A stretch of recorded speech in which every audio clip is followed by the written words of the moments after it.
d'année tu sois en train de marcher dans le renouvellement de son intelligence et dans ce qu'il te donne comme force. Je prie pour que tu sois revêtu véritablement d'un nouveau manteau et que cela ne te quitte plus.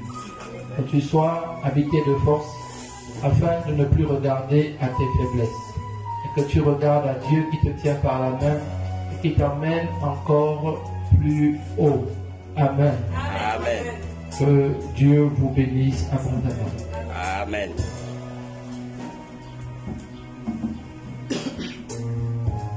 Alors, mon bien-aimé dans le Seigneur, ce soir,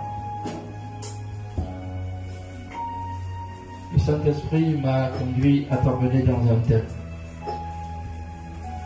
Un thème qui, forcément,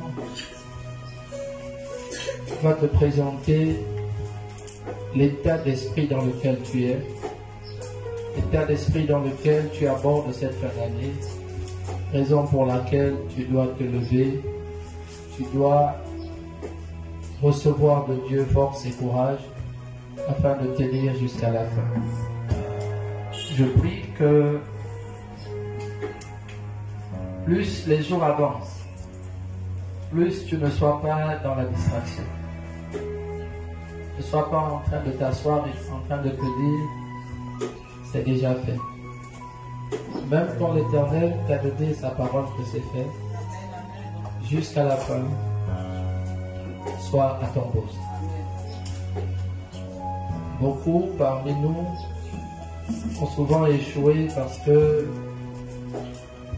à cause de trop d'assurance, ça a commencé à ressembler à l'arrogance. Et on a fini par tomber en chemin.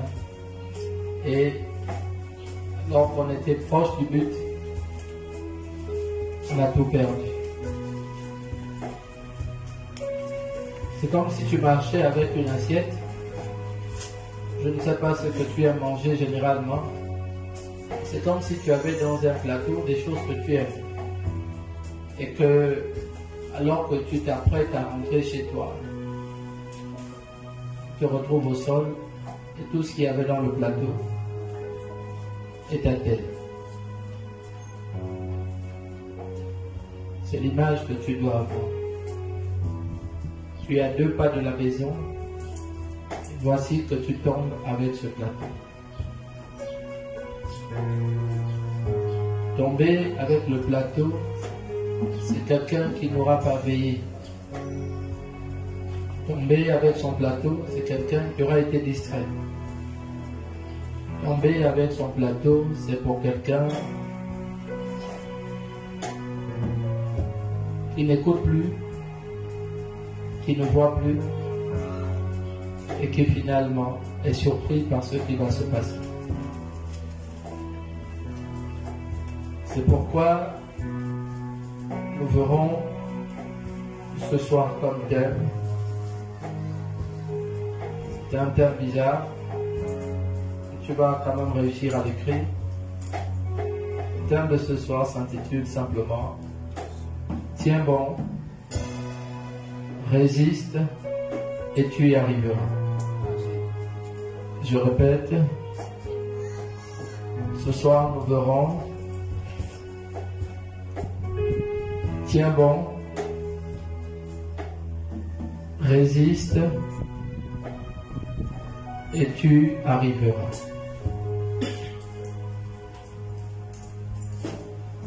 Pour ce thème, nous aurons comme verset d'appui Matthieu 7,7 et Jacques 1, verset 12 au verset 16. Donc, pour ce thème, nous aurons Matthieu 7, verset 7 et Jacques 1, verset 12 à 16. Amen.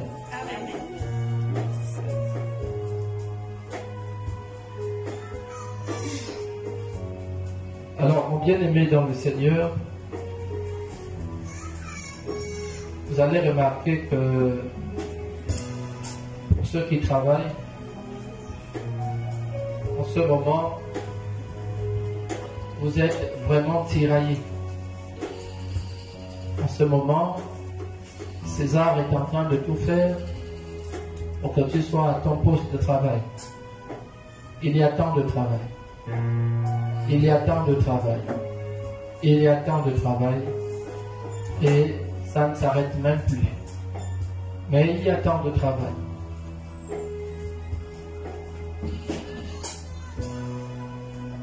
En cette fin d'année, du côté de César, il y a les mutations que les hommes préparent. Il y a les nominations, il y a les affectations et il y a les départs en retraite. Alors, les hommes sont préoccupés par les œuvres charnelles. On est préoccupé, que me réserve-t-on? Que m'arrivera-t-il? Où serai-je? Est-ce que je serai nommé? Est-ce que je serai gratifié? Est-ce que, et tout ça, avec la masse de travail de fin d'année, ça participe à nous éloigner de la présence de Dieu. Ça participe à faire en sorte que nous ne soyons pas concentrés dans le but. Beaucoup parmi vous remarquent même que vous n'avez plus véritablement une vie de prière. Vous arrivez du travail, c'est à peine vous mangez et vous dormez. Vous tombez tellement dans la fatigue que le corps n'est plus apte à prier.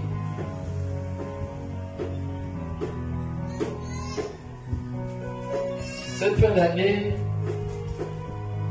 vraiment, je ne sais pas ce que Dieu est en train de faire. C'est la première fois que je vis une fin d'année comme ça. Pendant que les hommes sont en train de courir dans leur lieu de travail, moi je suis à la maison. L'Éternel m'a demandé de rester à la maison. Vous savez, avec Dieu, il faut apprendre à l'obéir. Malheureusement, dans la vie de tous les hommes, il y a beaucoup qui ont choisi d'obéir à César que d'obéir à Dieu. Pourquoi? Parce que nous ne savons plus écouter la voix de Dieu. Lorsque Dieu te parle, les enfants de Dieu ont trouvé un échappatoire. Arrière de moi, Satan. Ou parfois, on n'est jamais sûr quand c'est Dieu qui nous parle. Mais mon bien-aimé, je vais te donner un conseil ce soir avant de rentrer pleinement dans le message. Si depuis longtemps que tu pries, que tu es devenu enfant de Dieu, tu n'arrives toujours pas à identifier la voix de Dieu, tu es en danger. Parce que parfois Dieu peut te donner un message, mais c'est Dieu que tu es en train de chasser en disant « arrière de moi, Satan ». Beaucoup d'enfants de Dieu, par méconnaissance, ont souvent dit à Dieu qu'ils n'avaient pas besoin de Dieu dans leur vie. Parce que Dieu leur parlait, et puis, comme c'est devenu une habitude en nous, c'est toujours arrière de moi, Satan. C'est pourquoi, pour tout enfant de Dieu, l'une des choses que tu dois toujours avoir en toi, c'est au moins d'apprendre à reconnaître la voix de ton Père. Cette fin d'année, mon bien-aimé dans le Seigneur, je suis à la maison déjà depuis 2 semaines. Et il m'a dit, reste à la maison. Mais pendant que je suis à la maison, il y a des choses qui se passent au travail. Mais il m'a dit, reste à la maison.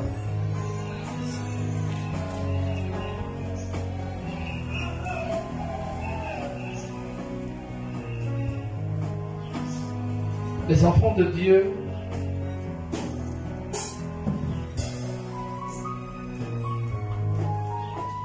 j'ai observé cela et souvent je me pose des questions, mais ce n'est pas souvent des réponses de la part des hommes. Mais Dieu me montre toujours qu'il a raison.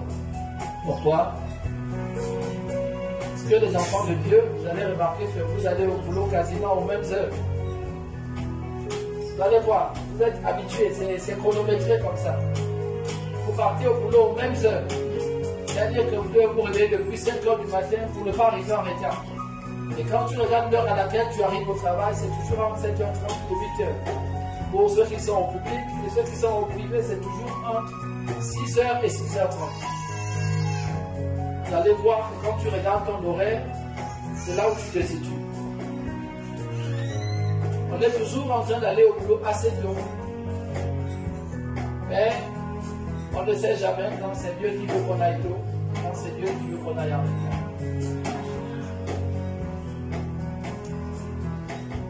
Nous allons au travail parce que c'est une habitude. Nous allons au travail parce que je dépends du travail. C'est le travail qui me donne l'argent. Mais en vérité, nous n'allons pas au travail par révélation. La Bible nous dit marcher par l'esprit et non par la chair. Et vous allez remarquer qu'en matière de travail, vous n'avez pas de conseil à donner à un enfant de Dieu. Il va te dire il faut que j'aille au travail. Si je ne vais pas au travail, on va le renvoyer. Si je ne vais pas au travail, j'aurai une mise à pied. Je ne vais pas au travail, on va me couper le salaire. Vous allez voir que dans toutes les raisons des enfants de Dieu, il n'y a pas de volet spirituel. Personne ne te dira jamais non, je vais au travail parce que Dieu m'a dit. Pourtant, il est censé être le premier que nous devons consulter tous les jours. Mais nous allons même au travail parce que vous voyez que d'habitude a pris le dessus sur le surnaturel. Il faut que j'aille. Il y en a à force d'aller, ont trouvé la mort. Pourquoi? On est devenu sourd. Dieu voulait même te regarder. Tu es sorti de la maison, tu as d'abord oublié le portefeuille. Tu es revenu prendre le portefeuille pour partir, tu as oublié les clés. Tu es reparti prendre les clés. Ça veut dire que tout ce que Dieu fait, c'était pour te dire, peut-être certainement tu as oublié de prier. Va d'abord prier et ensuite tu iras au travail. Mais toi, tu as regardé l'heure. Non, je vais prier dans le taxi. Je vais prier au travail. Je vais prier après. Mais Dieu t'attendra pour une prochaine occasion. La seule fois où peut-être tu auras oublié de prier, c'est là où l'ennemi te surprend. Mais Dieu t'a pourtant montré des signes, et tu as choisi de les ignorer. Tu as dit non, je suis en retard. Aujourd'hui il y a réunion. Aujourd'hui il y a ceci. Dieu te disait, prie avant de partir. Peut-être même que l'objet de la réunion, c'était toi. Mais prie d'abord. Peut-être que l'objet de la réunion, tu as été accusé par des collègues. Prie d'abord. Non, toi, c'est la chair. Je le fais d'abord. En cette fin d'année, tu vas te sentir beaucoup fatigué. Bon, je vous donne déjà la recette. Parce que vous savez que nous connaissons la recette entre nous-mêmes. C'est que quand le travail nous fatigue, s'il y a quelqu'un qui doit payer les frais, c'est toujours Dieu. Donc s'il y a un endroit où on ne doit pas aller, parce qu'on ne sanctionne pas, parce qu'il n'y a pas de mise à pied, parce qu'il n'y a pas de sanction, c'est où? C'est l'église. Donc comme je suis trop fatigué, l'église comprendra que je ne peux pas venir au travail. Je dois venir à l'église. Comme j'ai trop travaillé, l'homme de Dieu saura que c'était fort au travail. Pourtant, Jésus a dit à César ce qui est à César et à Dieu ce qui est à Dieu. Si nous arrivons à aller à l'église, autant pour moi au travail, tous les jours de la semaine, pourquoi n'arrivons-nous pas à venir à l'église seulement 3 fois dans la semaine? C'est pourquoi j'aime les églises en Côte d'Ivoire et au Congo. Dans ces deux pays, plusieurs assemblées ont culte tous les jours. Pourquoi? Parce que c'est aussi vrai que ça. Dieu a clairement dit qu'il a travaillé 6 jours. Donc si tu vas au travail 6 jours, pourquoi n'as-tu pas le temps de venir à l'église 6 jours? Est-ce que là tu seras venir à l'église pour célébrer Dieu? Il peut y avoir un travail à faire. Il peut y avoir un programme de prière. Il peut y avoir une rencontre pour mettre de l'ordre dans l'église, pour voir des choses à faire, des choses à accepter. Mais pourquoi devons-nous toujours montrer à Dieu que quand il s'agit de lui, on peut remettre Dieu au second plan?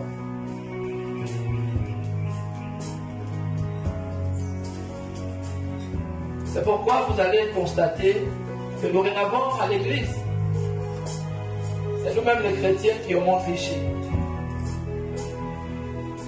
L'église nous sert d'une chose. L'église nous sert lorsque nous sommes en situation difficile et qu'on veut du réconfort. On vient prendre le réconfort et puis on repart au travail.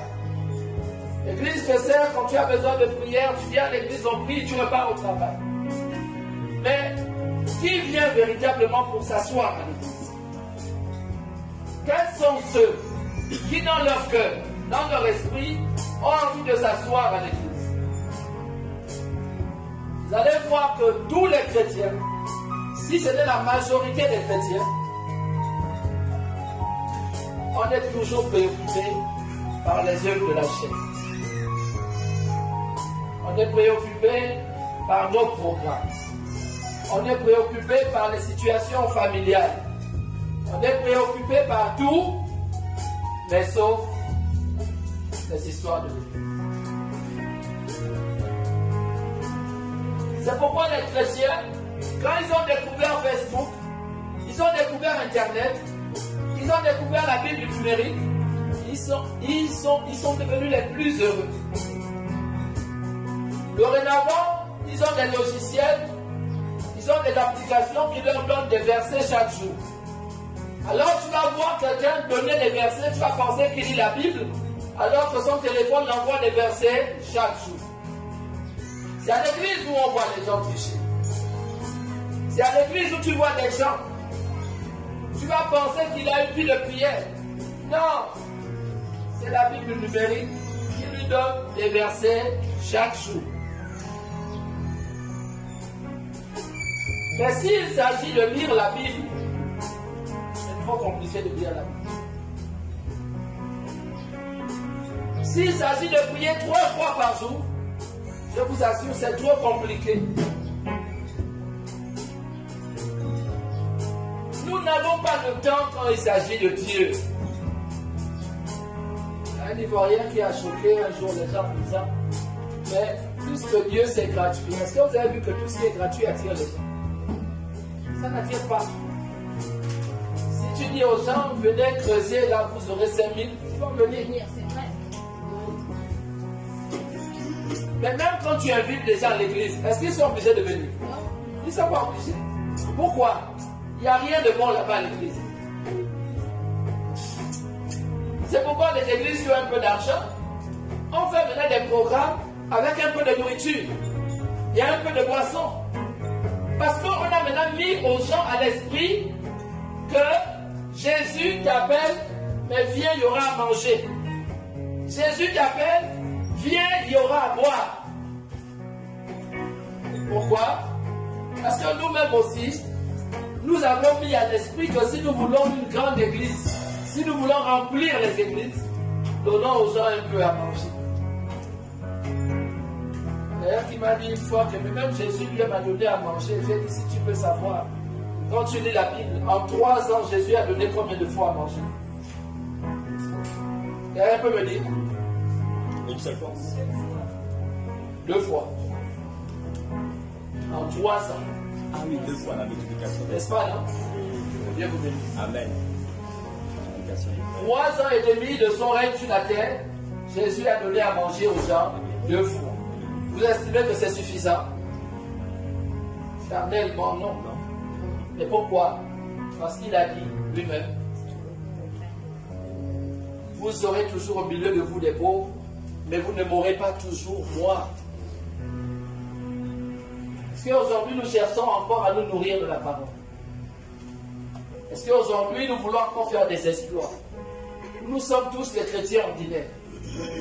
Est-ce que nous avons encore envie que nos noms soient écrits dans les annales bibliques où on dira dans telle nation, nous avons vu une église qui agit comme ça, qui par leur prière change des choses, qui par leur prière attire le feu. Est-ce qu'on peut encore faire des exploits avec le Seigneur?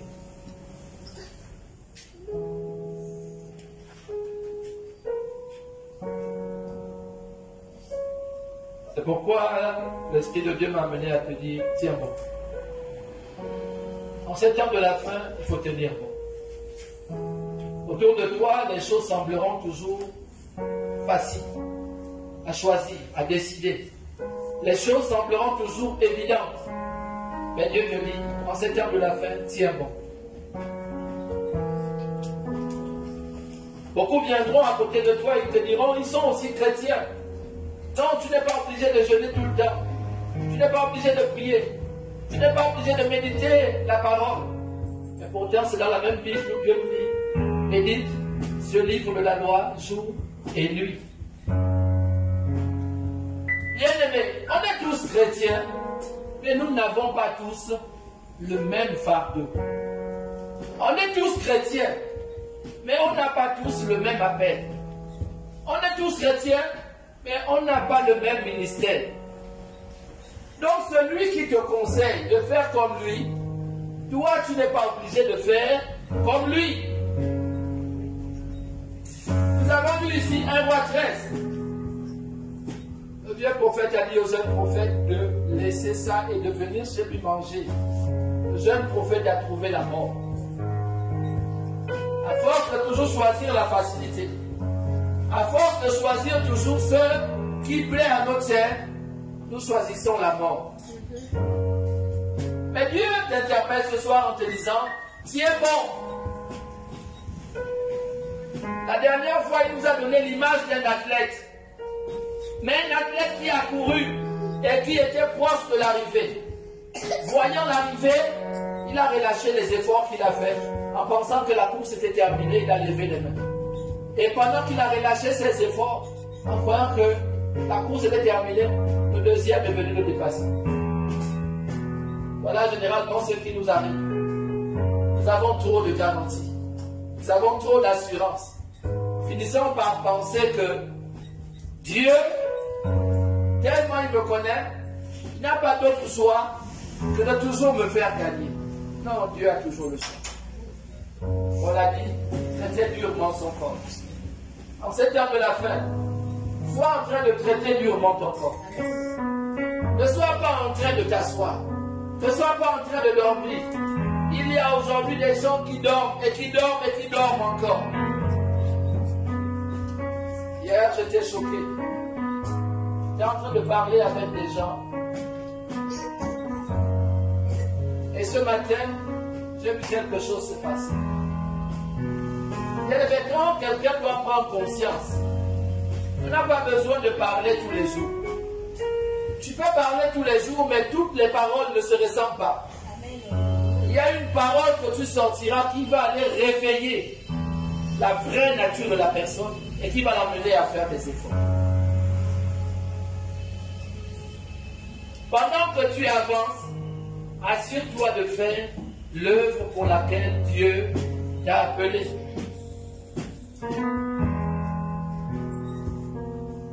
Aujourd'hui, Dieu te dit, tiens bon. Pourquoi? Parce que les gens sont fatigués. On est à bout de souffle.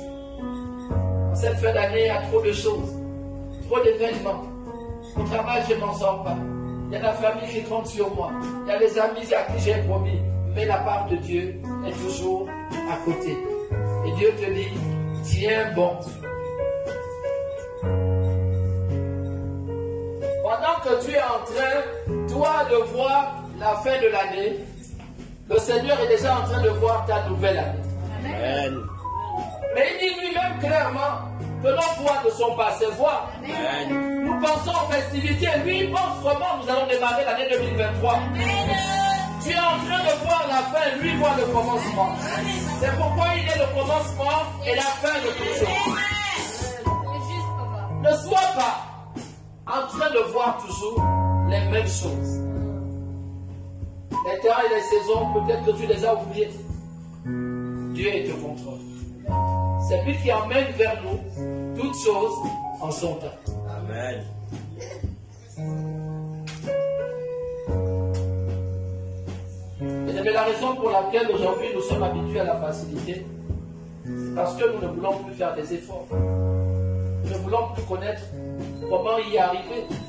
Nous ne voulons pas transpirer. Nous ne voulons pas forcer jusqu'à ce que le voile finira par s'ouvrir et on finira par entrer dans le sein des saints. Mais qu'est-ce qui se passe autour de nous? Regardez vous-même ce qui se passe. Je veux voir SG avec de l'argent. Moi, je ne cherche pas à savoir comment elle a eu l'argent. Je voudrais seulement avoir aussi l'argent comme SG. Nous sommes devenus une génération de tricheurs, une génération de voleurs, une génération de photocopies. C'est pourquoi même les hommes de Dieu, il a à peine commencé le ministère, il veut déjà un grand ministère. Il a à peine commencé le ministère, il veut déjà l'argent. Mais tous ces hommes de Dieu que vous voyez aujourd'hui, c'est bien de voir leur célébrité, mais allez-y chercher à savoir comment ils ont commencé. Ils ont commencé quelque part, dans un coin. Personne ne les regardait. Et pourtant aujourd'hui, avec le temps, ils sont ce qu'ils sont aujourd'hui. Amen.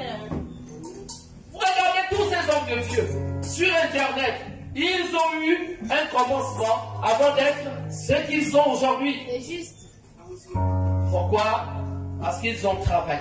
Ils ont accepté de souffrir. Ils ont travaillé. Ils ont travaillé encore. Ils ont travaillé jusqu'à ce qu'un jour, le voile s'est ouvert. Mais nous aimons la facilité. Nous aimons les connexions. Nous aimons aller vers les hommes de Dieu. Aller nous connecter pour que eux aussi nous connectent. Ainsi de suite. Mais nous n'avons aucun mérite. Dieu te dit, tiens bon. C'est bien les connexions. C'est bien de se greffer à des plus grands. Mais lorsque tu vas vers un plus grand, va aussi avec quelque chose. Ne va pas les bras ballants. Ne va pas comme quelqu'un qui est perdu. Même lorsque Saül s'est perdu en cherchant les annexes de son père, son serviteur avait quand même quelque chose pour rencontrer le prophète Samuel. Ne va pas vers les autres avec les bras ballants. Saül a dit à son serviteur, je n'ai rien avec moi pour voir le voyant. C'est un prophète qui ne savent pas qu'on appelle un homme de Dieu qui est prophète voyant. Pour voir le voyant, je n'ai plus rien sur moi. Et son serviteur a dit à son maître, maître, j'ai encore quelque chose avec moi. Cette portion d'écriture nous montre qu'on ne va pas toujours vers les autres dans la facilité. Il faut être prêt à payer le prix. En cette heure de la fin, sois prêt à payer le prix. Enfant de Dieu, travaille. Tiens bon. Aujourd'hui, peut-être que tu n'es pas performant, mais travaille. Travaille encore. Cherche et cherche encore. Tu as commencé au bas niveau et travaille. Avec la persévérance, tu commenceras à monter. Tu persévéreras, tu monteras aussi. Pourquoi? C'est une parole de Dieu. Aujourd'hui, nous voulons la facilité. J'ai ouvert une église, je me connecte à elle. Oui, c'est bien. Mais qu'est-ce qu'il voit en toi quand tu viens dans la facilité? Il ne voit rien de plus que quelqu'un qui t'aime entier. Il ne voit rien d'autre que quelqu'un qui s'est perdu et qui n'a même pas reçu un appel. Parce que même celui qui a reçu un appel accepte le sacrifice, accepte de travailler, accepte de souffrir, accepte de se sacrifier. Même Jésus qui était déjà tout puissant acceptait encore d'aller dans le désert 40 jours. 40 jours. Même Jésus nous montre la voie. Il faut tenir. Ne baisse pas les bras. Il faut tenir. Tenir. Et tenir encore. Pourquoi il faut tenir? Parce qu'à côté de nous, il y a un danger que nous ne voyons pas. Tout semble dorénavant facile. Pour avoir une femme, il suffit d'avoir un peu d'argent. Avant, pour avoir une femme, il fallait écrire des lettres. Il fallait souffrir. Il fallait montrer que tu étais persévérant. Et aujourd'hui, regardez le monde. Le monde semble nous amener tous dans la même direction. Tout semble facile. Même avoir une femme, aujourd'hui n'est plus compliqué. Dieu te dit, tiens bon.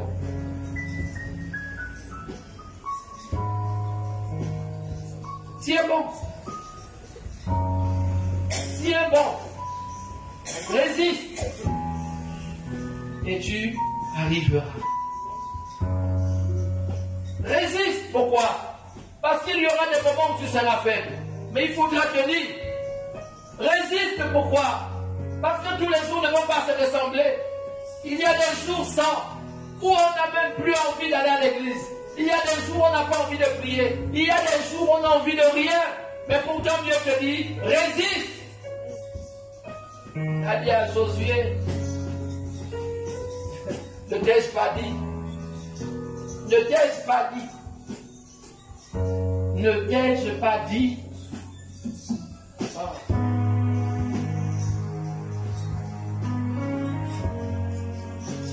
Ah Seigneur, voilà. Ne t'ai-je pas dit? Fortifie-toi et prends courage. Pourquoi il faut se fortifier? Parce que Dieu lui-même sait qu'il y a des temps où on est faible. Mais il faut résister. Les tentations viendront. Mais il dit il faut résister. Les temps de faiblesse viendront. Mais il te dit il faut résister. Pourquoi aujourd'hui nous ne devons plus résister? Quelqu'un va dire j'ai résisté 2 fois. Ça va, je suis fatigué. Pour la 3e fois, je vais faire. Et pourtant, Dieu t'a dit résiste. T'a-t-il dit de résister 1 fois? T'a-t-il dit de résister 2 fois? T'a-t-il dit de résister 3 fois? Il t'a dit résiste. Est-ce que nous voulons encore résister? Tout est maintenant à notre portée. On va dire à une jeune fille, tu veux de l'argent? Va coucher avec tel monsieur et tu auras de l'argent. Est-ce que c'est ce que Dieu t'a dit? Est-ce que c'est ça que Dieu a donné aujourd'hui à cette jeunesse? Ne t'ai-je pas dit? Fortifie-toi et prends courage. Pourquoi aujourd'hui nous sommes si faibles? Nous sommes si mollassons. Nous n'arrivons plus à tenir face aux obstacles. Moins de choses nous laissons tomber. À force de persévérer, on finit par y arriver. À force de résister, demain on te donnera raison. On t'a accusé à tort. Mais comme tu as gardé ta dignité, tu as dit un jour, Seigneur, tu me justifieras devant ces gens. Tu as gardé ta position. Tu as continué à venir. Tu as continué à venir. Et un jour, ceux qui t'avaient accusé, même s'ils sont plus nombreux, viendront et te demanderont pardon. Pourquoi? Parce qu'il faut résister. Il faut que tu tiennes. Il faut que tu résistes. Et il faut, après avoir tenu et après avoir résisté, qu'est-ce qui se passera? Tu y arriveras. Le peuple hébreu a fait 40 ans dans le désert. 40 années dans le désert. Et pourtant, ceux qui ont tenu, comme Josué, sont arrivés à Canaan. Ne t'ai-je pas dit que si tu crois, tu verras la gloire de Dieu? Est-ce qu'aujourd'hui nous voyons encore la gloire de Dieu? Est-ce qu'aujourd'hui nous avons encore l'impression que l'Église est en train de résister? Est-ce que nous avons l'impression que l'Église tient bon? Ou dorénavant l'Église veut ressembler à ce qui se fait dans le monde? Aujourd'hui, J'aimerais dire à quelqu'un, si tu veux y arriver, commence à tenir. Résiste, et certainement par la grâce de Dieu, tu y arriveras. Ne te connecte pas toujours à tout et à n'importe quoi. Bien-aimé, chacun doit avoir son témoignage. Quand tu lis la Bible, tu vas voir que chaque prophète a eu son passage. Chaque prophète a eu son appel. La manière que Dieu a appelé Moïse, ce n'est pas de la même manière qu'il a appelé Jonathan. La manière que Jonathan a été appelé, ce n'est pas comme ça que Élie a été appelé. Bien-aimé, la Bible nous dit que pour que Élisée soit appelé, Élie est allé frapper son manteau sur Élisée. Est-ce que les autres ont été appelés comme ça? Il a juste frappé son manteau sur Élisée. Il a dit, suis-moi. Élisée, sans comprendre, a suivi Élie. Chaque ministère a un appel. Amen. Et tu ne peux pas limiter ton appel sur l'appel d'un autre homme de Dieu, sur l'appel d'un autre ministère. Bien-aimé, c'est ce qu'on appelle des aventuriers spirituels. Bien-aimé, chaque homme de Dieu doit avoir son passage dans le désert. C'est juste. Tu dois avoir un passage dans le désert. Si tu ne passes pas par le désert, tu n'es pas qualifié pour être un homme de Dieu. Mais ne pense pas que parce que Dieu devait passer par le désert, il ne t'aime pas. Bien-aimé, le langage de Dieu, c'est l'endurance. Le langage de Dieu, c'est la douleur. Le langage de Dieu, c'est la souffrance. Parce que l'Éternel dit, tu ne peux pas manger des fruits dont tu n'as pas mérité. C'est pourquoi il dit que celui qui n'a pas travaillé ne mange pas. Bien-aimé, avant de te tenir à table, il faut être fier de ce que tu as produit comme travail. Oui, ça, c'est Dieu. Regardez ce que nous faisons aujourd'hui. Nous voulons aujourd'hui nous greffer. Oui, je ne suis pas contre. Mais sauf qu'il y a un problème. Ne te greffe pas pour copier l'appel d'un autre. Bien-aimé, il faut accepter de passer par le chemin que Dieu a créé pour toi. Oui, ne sois pas en train de faire comme. Ne cherche pas à avoir le même témoignage qu'eux. Sinon, tu n'es pas un ministre de l'Éternel. Un ministre de l'Éternel doit avoir un témoignage. On doit te voir commencer et on doit te voir arriver. Ça, c'est la parole. Oui. Bien-aimé, tout ministre ne commence pas avec les moyens. Ne sois pas séduit par tout ce qu'on va te présenter. Parce que celui qui te présente ce que tu vois, il a aussi connu ses moments de faiblesse. Il a son témoignage. Mais toi, accepte de souffrir. Accepte d'être éprouvé. Accepte d'être dans la douleur. Et un jour, l'Éternel te relèvera. Yes. Aujourd'hui, nous sommes prêts à tout. Parce que nous aimons paraître. Nous aimons paraître.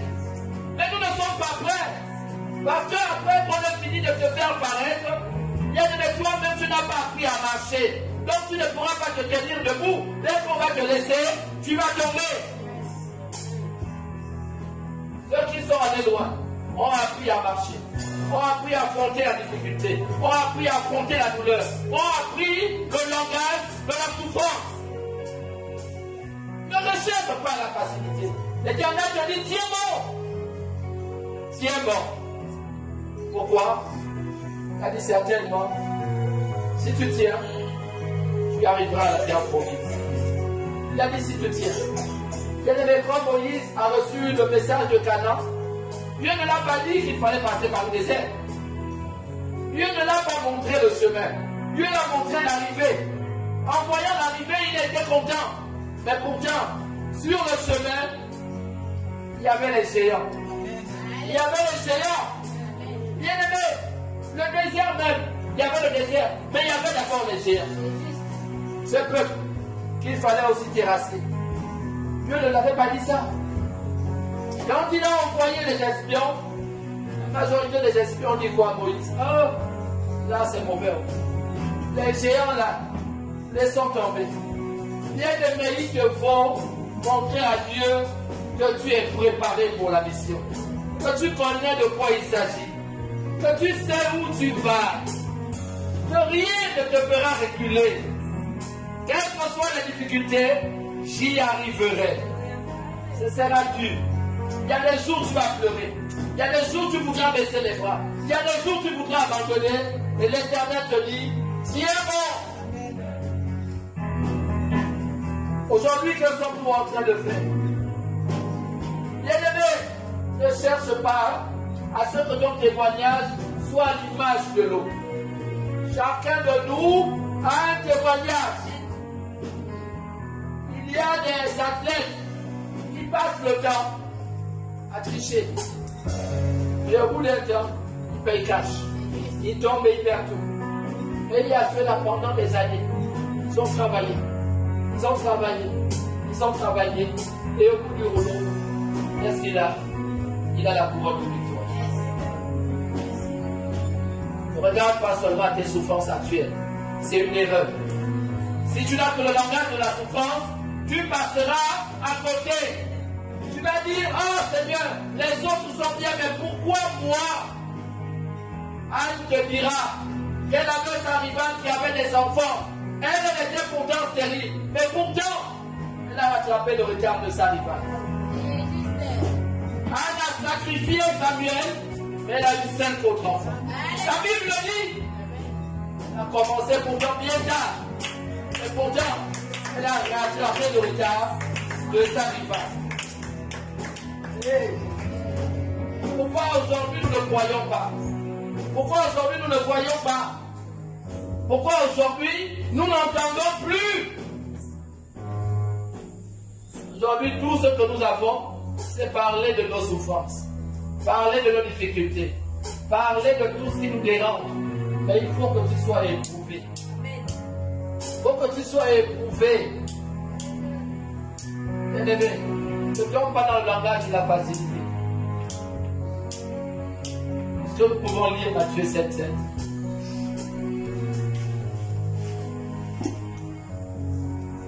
C'est l'un des versets que je connaissais même. On était païens. Il y a des choses. Je lis la parole de Dieu Ah bien. dans le livre de Matthieu 7 au verset 7. Dieu te bénisse. La Bible dit, demandez et l'on vous donnera. Très bien. Cherchez et vous trouverez. Yes. Frappez et l'on vous ouvrira. Yes. Ça s'arrête là. Amen. Et la suite? Le verset 8. Ouais. Car quiconque demande reçoit. Ah! Qui cherche trouve. Très bien. Et l'on ouvre à celui qui frappe. Ah, Seigneur. Est-ce que quelqu'un peut dire Amen ce soir? Amen. Est-ce que tu peux t'asseoir? Bien-aimé, c'est-à-dire que même quand tu ne connais pas toute la Bible, tu dois avoir l'obligation de connaître Matthieu 7. Matthieu 7 dit, comment Philippe? Demandez et l'on vous donnera. Bien-aimé, ici, il est question de quoi? Parce qu'aujourd'hui, chacun maintenant donne la parole de Dieu selon ses connaissances, selon sa compréhension, selon ses derniers diplômes. Mais ici, il est question de quoi? Demandez, on vous donnera. Il est question d'abord de demander à qui? À ton Père qui est dans les cieux. Amen. On dit, il dit, pas on. Dieu dit, demandez et il vous sera donné. Mais à qui demandes-tu? Si ce n'est d'abord à ton Père. Donc demande d'abord à celui qui t'a créé. Demande d'abord à Dieu ce dont tu as besoin. Demande donc à ton Père les voies par lesquelles tu dois passer. Demande à ton Père la révélation de ton ministère. Demandez et il vous sera donné. Mais nous aimons transposer les choses. Nous aimons transformer les choses. Et nous pensons que comme il s'agit de demander, on doit demander à tous ceux qui sont autour de nous. Bien-aimé, avant d'aller vers un don, bien-aimé, c'est jamais l'inverse. La Bible nous dit dans le livre 1 Roi 17, s'agissant de l'histoire de Élie, que Dieu a ordonné, Dieu a dit à Élie, Dieu a ordonné à une veuve de te nourrir. Bien-aimé, lorsque les choses doivent se faire selon le plan de Dieu, c'est Dieu qui met dans la pensée de quelqu'un le fait de subvenir à tes besoins. C'est Dieu qui met dans la pensée de quelqu'un le fait de venir te chercher. C'est Dieu qui met dans la pensée de quelqu'un le fait même de venir te donner de l'argent. Amen. Ce n'est pas ce que nous faisons. Aujourd'hui, maintenant, nous inversons les choses. Nous allons demander parce que nous n'avons pas de révélation. Nous demandons n'importe comment et on est perdu. Et c'est ce qui pousse encore à ce que les enfants de Dieu soient encore 2 fois plus découragés. On demande. Tu vas demander à elle, tu vas chez moi Sylvie. Parce que tu vas encore demander à ceux qui, selon toi, ont plus. Et Dieu fermera les portes. Pourquoi? Parce que tu demandes même sans révélation. Demandez, il vous donnera. Cherchez et vous trouverez. Il dit cherchez. Et quand vous voyez chercher, on se retrouve dans nos terres. Il demande de résister. Parce que dans ta recherche là, ça peut prendre du temps. Tu ne vas pas rechercher pendant seulement un jour. Tu peux rechercher pendant des mois, pendant des années. Mais il a dit recherchez. Il a dit cherchez. À celui qui cherche, il trouvera. Mais il n'a pas donné le délai. Il a dit de chercher. Mais nous, on a cherché un mois, on est fatigué. On a cherché 6 mois, on est fatigué.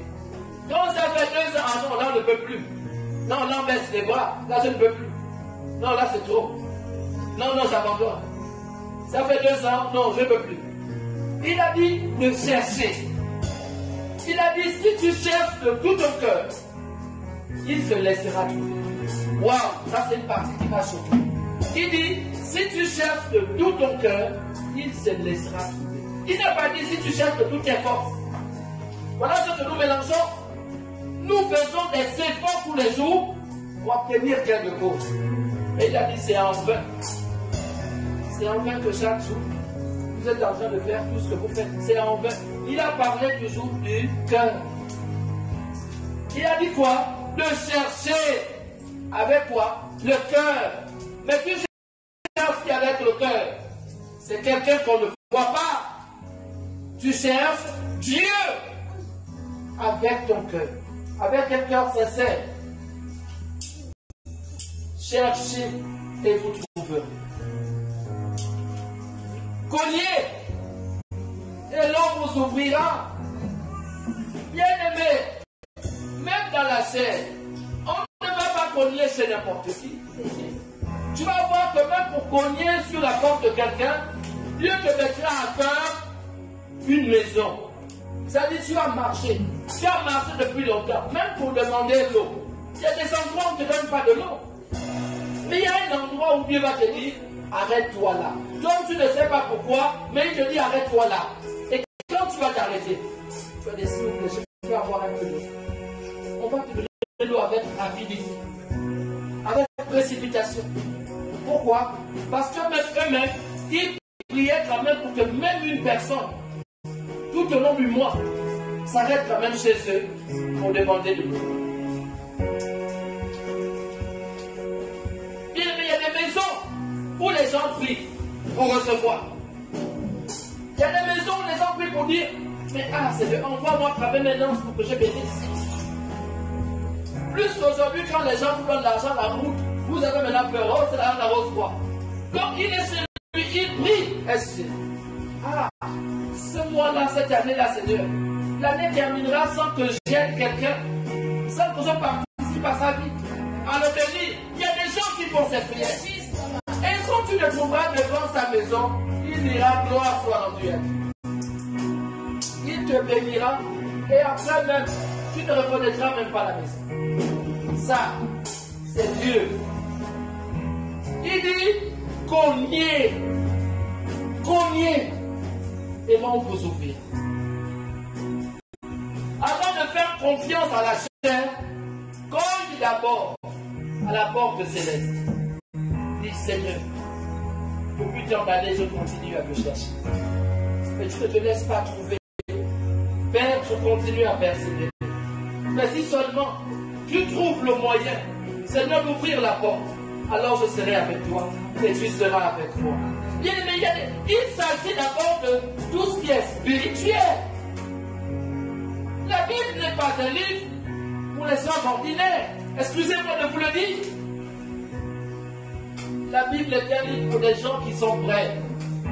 C'est pour des gens préparés. Jésus est venu, je vous l'ai dit la dernière fois, ça a choqué les gens. Il est venu pour des enfants qu'il connaissait. Ce n'est pas pour le peuple hébreu, hein, mais c'est pour les gens qu'il connaissait. C'est pour son royaume. Ceux qui l'aiment en esprit et en vérité.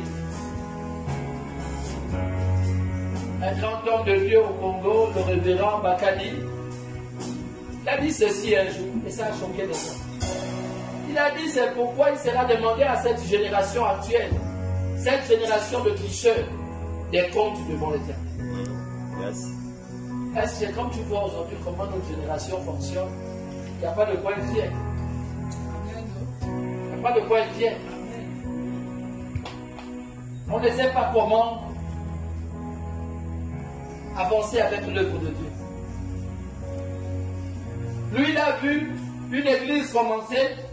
Lui aussi, il a commencé l'église. Quand il va voir sur le chemin que c'est dur, depuis les temps que 5 ans, 10 ans, il va dire, je ne sais plus Dieu. Et qui t'a demandé de commencer? Mais Dieu peut te tuer de mort. Bien aimé, celui qui sert Dieu, il a fait un vœu. De faire quoi? De tourner le dos au monde et de se concentrer sur la personne de Jésus. Ne viens pas ici alors que Dieu ne t'a pas appelé. Après, je vais vous dire, je me t'ai trompé. Non. Quand tu commences, bien aimé, c'est comme une course. C'est avant, après, partir, et on se retrouve à l'arrivée. Sois concentré. C'est une œuvre spirituelle qui doit venir assujettir ton corps charnel.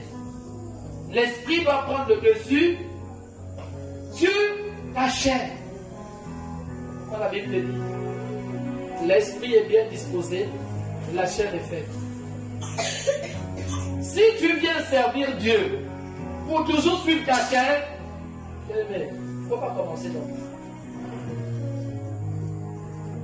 Puis à des moments, même les saisons sont comme ça. On a vu ça ici. On a des saisons pluvieuses. On a des saisons sèches. Mais toi, quand tu verras la saison sèche, tu diras au Seigneur, pourquoi il n'y a plus de pluie? Mais il t'a dit sur le maître des temps et des saisons. Est-ce que tu es préparé à marcher avec Dieu ou tu es venu là comme ça et puis tu crois que c'est une aventure?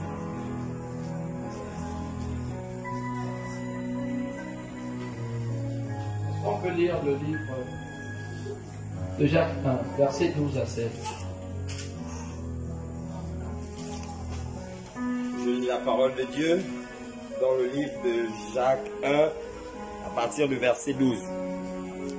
Il est écrit, heureux l'homme qui tient ferme sa face à la tentation. Heureux l'homme qui tient ferme qui tient ferme face à la tentation. Ah bien. Car après avoir fait ses preuves, il recevra la couronne du vainqueur.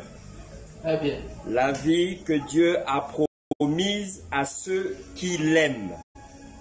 Au verset 13, que personne devant la tentation ne dise, c'est Dieu qui me tente. Très bien. Car Dieu ne peut pas être tenté par le mal et il ne tente lui-même personne. Au verset 14, lorsque nous sommes tentés, ce sont les mauvais désirs que nous portons en nous qui nous attirent à nous séduire. Waouh. Waouh.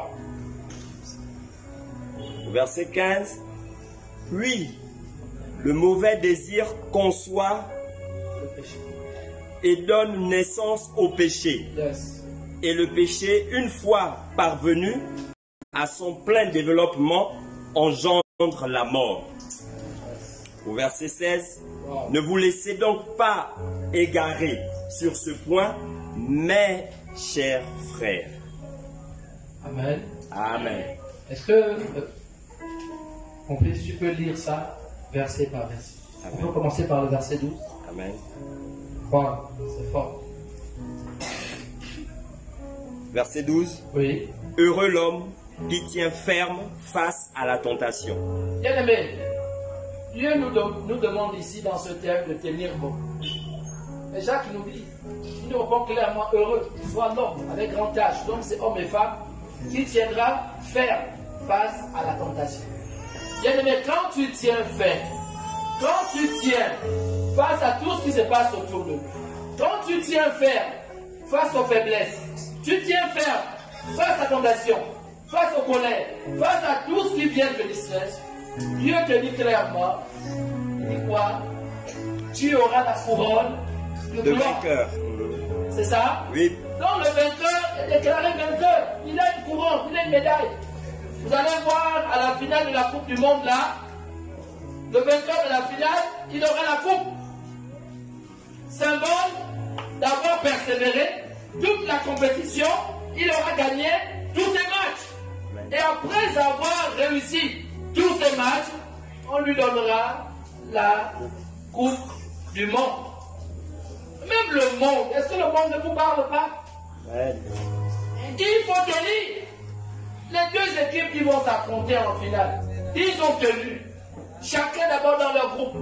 Ils sont sortis de leur groupe, ils ont affronté dans les huitièmes, les quarts, les demi, et dimanche là ils seront en finale. Même le monde nous a fait. Mais pourquoi nous ne tenons pas? Tu es venu à l'église, j'étais encore à l'écart des groupes. Comme à la Coupe du Monde, chacun est dans son groupe. Mais tu es venu à l'église, tu es encore dans la phase des poules. Groupe A, groupe B, groupe C, ainsi de suite. Mais tu tiens. Tu sors de la phase des groupes pour t'approcher maintenant du lieu saint. Tu te rapproches des huitièmes de finale. Tu n'es plus comme le chrétien, comme celui qui est arrivé. Tu as certaines bases. Tu as déjà acquis certaines forces.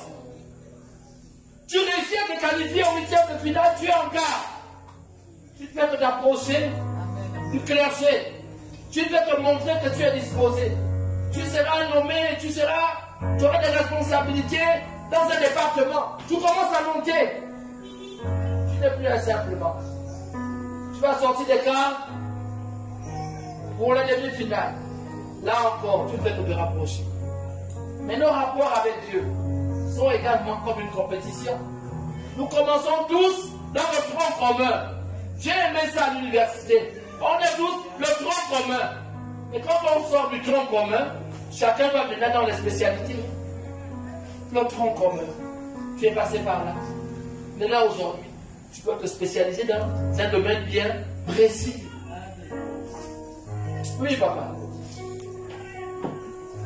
La vie que Dieu a promise à ceux qui l'aiment, Oui. c'est la couronne de vainqueur qu'il donnera à ceux qui l'aiment. Verset 13. Verset 13, que personne devant la tentation ne dise C'est Dieu. que c'est Dieu qui me tente. Wow. Ça c'est verset 13. Verset 13. Que personne ne dise que c'est Dieu qui me tente. Comme c'est qu'on aime bien. Dieu, pourquoi m'as-tu abandonné? Ah, je souffre depuis tant de temps. Tu ne viens pas à mon secours. Oh, mes enfants sont comme si. Que personne ne se séduise au point de dire que c'est Dieu qui me tente. Car Dieu lui-même n'est comment? Ne peut le tenter lui-même. Verset 14. Lorsque nous sommes tentés, Oui, ce sont les mauvais ça c'est la désirs bonne partie. que nous portons en nous qui nous attirent et nous séduisent. Bien aimé, quand tu as accepté le Seigneur, est-ce que tes désirs charnels là, tu les as abandonnés? Lorsque nous sommes séduits, c'est parce qu'en nous il y a des mauvais désirs. Amen. Et ces mauvais désirs n'ont jamais pris fin en chacun de nous. Et ces mauvais désirs, voyant le retard que nous accusons dans les bénédictions, finissent par prendre le dessus. Mais c'est ça la vérité. Les mauvais désirs créent en nous les formes de frustration que vous connaissez. Vous voyez les chrétiens qui disent oh, je ne sers plus. Oh, c'est trop. Non, je retourne dans le monde. Parce qu'ils m'ont fait ça. On m'a accusé. Il dit les mauvais désirs. Ce sont nos mauvais désirs C'est-à-dire que quand on dit à chaque enfant de Dieu, examine ton cœur. Ne viens pas marcher avec Dieu dans les mêmes habitudes. Mais Dieu te dit, examine ton cœur. Lorsque tu es venu à l'église, tu es venu dans quel état d'esprit? Est-ce qu'au contact de la parole de Dieu, ton état d'esprit a changé? Il est question de ça. Avant de dire que je suis enfant de Dieu, comme on aime dire, est-ce que tes désirs ont changé? Est-ce que ton état d'esprit a changé? Au contact de la parole de Dieu, ton état d'esprit devrait changer. C'est par sa parole. C'est par sa parole que tu as eu quoi? La nouvelle naissance. Donc, au contact de sa parole, les mauvais désirs qui t'accompagnaient au départ à l'église doivent dorénavant sortir de toi. Mais ce sont ces mauvais désirs que nous entretenons malheureusement qui font en sorte que nous soyons tout le temps fragilisés, nous soyons frustrés, nous soyons dans les critiques stériles, nous soyons en train de nous voir les uns les autres comme des pierres d'achoppement. Ce sont les mauvais désirs qui ne nous ont pas quittés. Qui est venu à l'église, tu aimais voler. Mais dès que tu n'auras pas d'argent, tu vas vouloir voler même à l'église. C'est les mauvais désirs. Qui font de nous quoi? Qui font de nous des personnes séduites. Mais nous sommes séduits tout le temps. Une jeune fille, elle a fait un jour, une semaine sans argent. Elle va dire, oh, le désir de partir chez un homme pour qu'elle reçoive de l'argent va renaître en elle. Même si elle est à l'église, le mauvais désir reviendra en elle et elle partira vers un homme pour être séduite, pour avoir de l'argent. Est-ce que vous voyez la parole? Chaque fois qu'un homme vient vers toi, même l'homme sait que tu es fragilisé. Il connaît ton problème. Il sait que là, s'il te parle d'argent, tu vas tomber. S'il te parle de bière, tu vas tomber. S'il te parle de boîte, tu vas tomber. Donc c'est mauvais désir. L'ennemi mettra sur un chemin quelqu'un qui pourra te faire tomber. Les mauvais désirs. Continue. Puis les mauvais désirs conçoivent et donnent naissance au péché. Les mauvais désirs font quoi? Donnent naissance au péché. Après c'est quoi? La frustration, la jalousie, la colère, l'hypocrisie. Vous connaissez tout le reste. Pourquoi? Parce que face à tout ce que nous traversons, nous n'arrivons pas à tenir. Nous ne tenons pas. Nous sommes toujours prêts à lâcher. Vous voyez quelqu'un qui s'accroche à une buée de sauvetage, on est toujours prêt à lâcher. Je ne peux plus. Je ne peux plus. Le bras va commencer à baisser et on est toujours prêt à lâcher prise. Le mauvais désir conçoit en nous le péché. Ce péché qui est constamment devant nous. Oui, papa Philippe. Et le péché, une fois parvenu à son plein développement, oui, engendre la mort. Mais les gens pensent que nous mourrons seulement tous de mort naturelle, de mort charnelle. Mais toutes les morts ne sont pas charnelles. Il y a des morts aussi spirituelles. Parce qu'au-dedans de chacun de nous, plus que le péché a déjà pris forme à cause des mauvais désirs, qu'est-ce qui va se passer?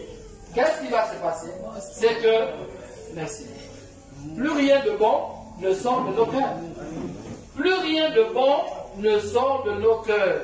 Plus que les mauvais désirs sont venus encore étouffer l'amour qui commençait à naître, alors tu te laisses aller à la mort spirituelle.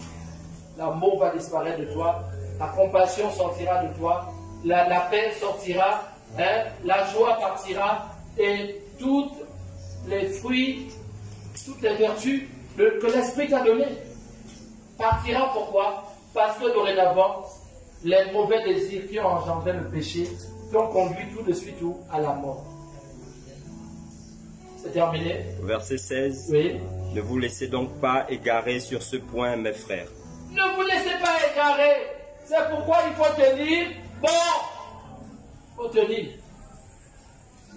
Cette fin, on sera fatigué. Mais il faut tenir. Cette fin d'année, il y a trop d'occupations. Et Dieu te dit, tiens, cette fin d'année, il y a tellement de choses. Vous allez voir comment le monde va nous saturer avec tout ce qui a comme célébration. Mais Dieu te dit, tiens ferme. Il t'a dit quoi? Tiens ferme, résiste, et certainement tu arriveras. Bien aimé, généralement nous on voit l'arrivée, mais c'est sur le chemin là que nous finissons par tomber.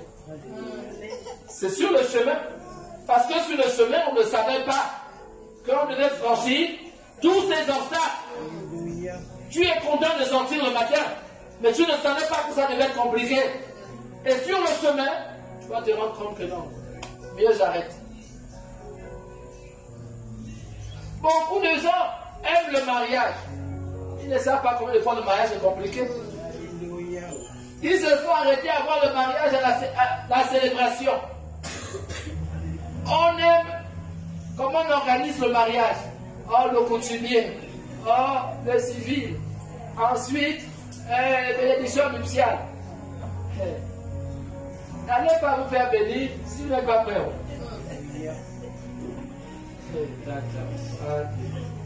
En tout cas, la seule chose que je peux dire à quelqu'un, derrière les temps de fête là, il y a aussi des grands problèmes. D'abord, le temps où tu es parti de chez toi, l'homme est parti de chez lui, pour vous rencontrer, pour marcher ensemble, il y a des problèmes. Ah, vous ne dites plus Amen, non? Amen. Vous savez ça? Amen. Mais comme tu es déjà cabri mort, tu dis que j'ai déjà souffert, vaut mieux, je souffre jusqu'à la mort. Raison, tu peux le sourire. C'est pas comme ça. Ah, c'est ça. Donc on dit, comme j'ai déjà souffert, mieux, comme il va m'épouser là, au moins c'est une consolation. Là-bas au moins, j'aurai l'alliance, je serai en paix. Mais il peut te tuer.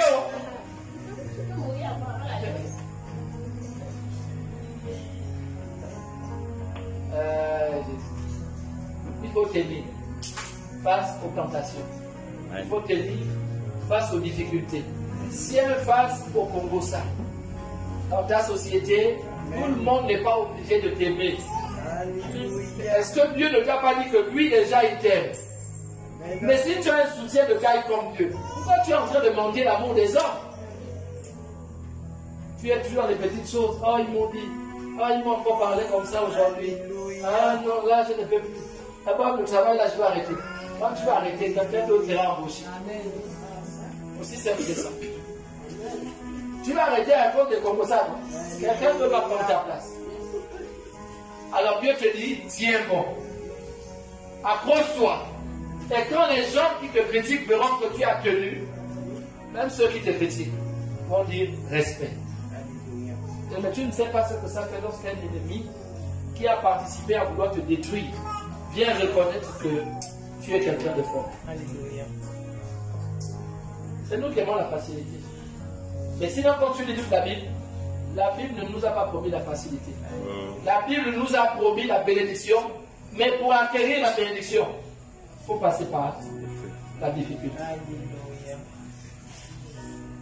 David pensait qu'il avait tout vu dans la forêt. Mais il a vu Goliath. Quand il a tué Goliath, il pensait que c'était fini. Il y a encore le roi qui s'est dressé devant lui. Donc avant d'acquérir des choses plus grandes, il faut traverser le feu. Il faut que tu sois éprouvé. Il ne faut pas que les choses te tombent avec facilité. Tu ne connaîtras pas le véritable sens de la vie. Bien aimé, si depuis ta naissance jusqu'à ta mort, tu as tout eu cadeau. Donne-moi ton témoignage. Tu n'as aucun témoignage. Et ne vous souvenez de ce ministère? On a vu ce ministère naître avec des bidons. Ça, c'est un témoignage. Quand on parle des bidons, l'homme de Dieu passait beaucoup de temps à crier. Parce que là, il doit y avoir une grosse gorge. On va dire. Bon, il doit y avoir en tout cas un gros coup. Tellement je criais pour que les gens comprennent le message. Et aujourd'hui, regardez ce que Dieu a fait. Lorsque nous voyons l'homme de Dieu aujourd'hui parler au micro, sans crier, Et que les gens peuvent recevoir le message. Même parfois l'homme de Dieu, il va baisser la main, mais on lui dit non, comme le faut t'habituer, il faut maintenant. Il est habitué à crier. Et Dieu a dit, le temps est arrivé maintenant pour que tu économises des forces. C'est le témoignage. Mais même toi-même, tu es une femme. Le mari, c'est la copine qui t'a donné. C'est que, non, vous riez. Tu es une femme comme les autres. Les autres ont croisé leur mari dans un marché, dans un bar, quelque part au stade, en train de supporter les panthères. L'homme l'a bousculé comme ça. Il lui a dit, oh, c'est comment? Et c'est parti. On est devenus mari et femme. On s'est rencontrés en boîte de nuit. Petite culotte, oh jean. Oh, malin par-ci, malin par-là. Aujourd'hui, voilà. Hein? Maintenant, toi, tu es une femme. Même le mari, on t'a donné cadeau. Ma copine t'a dit que ah, ça c'est mon frère. Oh. Il va bien te regarder. Bien, non, pas ça. C'est la voisine. Non, voilà, c'est mieux la voisine. La voisine qui t'insultait. C'est la voisine qui vient te dire, voilà mon frère. Ou bien la voisine qui est fatiguée de son mari te dit que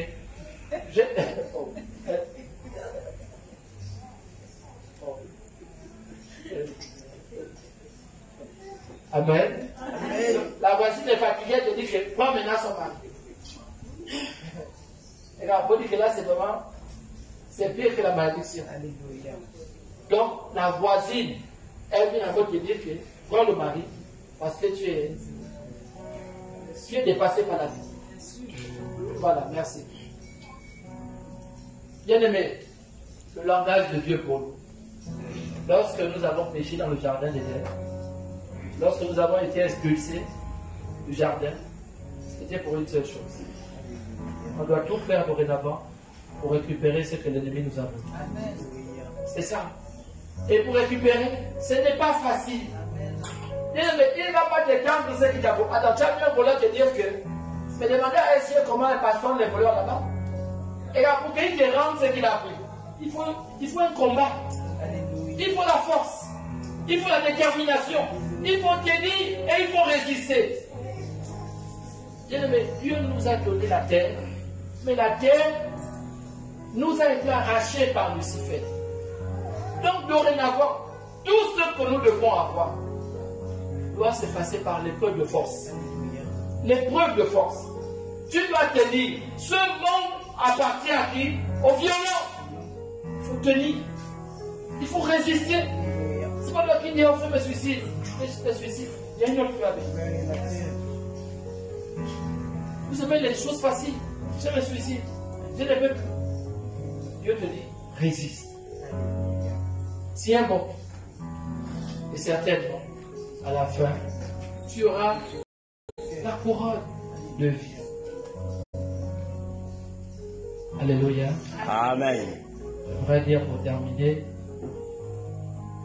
que tu t'exerces souvent.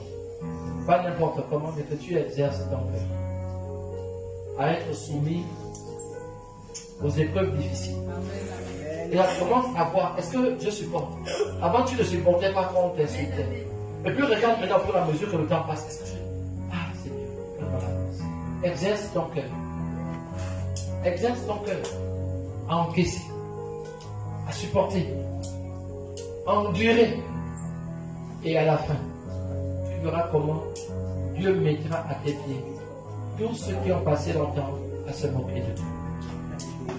Mais à une seule condition, exerce ton cœur. Fortifie-toi et prends courage. Fortifie-toi et prends courage. L'ennemi veut nous voler nos joies. Fortifie-toi et prends courage. Dieu te donnera le même langage. Fortifie-toi et prends courage. Ce n'est pas facile, mais fortifie-toi et prends courage. Que Dieu vous bénisse abondamment. Au nom de Jésus. Amen. Amen.